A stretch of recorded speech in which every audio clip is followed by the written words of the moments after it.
Kasi minsan, meron din kasi akong, Ano ang mga doubts mo? For example. for me, is just, kunwari, meron akong goal, right? Yeah. Tapos throughout the process, like, parang kinakalculate mo lang.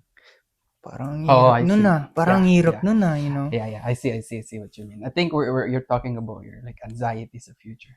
Anxiety? Kasi it's like, pag may goal ka, di ba? You're gonna try to plan everything out. Sa utak mo lang. This is what I'm gonna do, this is what I'm gonna do.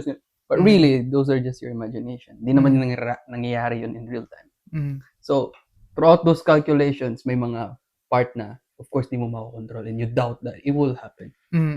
So, dun nga, but sometimes, pray more, worry less. I see. Right? That's true. So, yun nga naman yun yung mga, isa sa mga solution na just pray. Talk to God. Yeah. If you have any doubts kung ano yung mga plano mo sa buhay.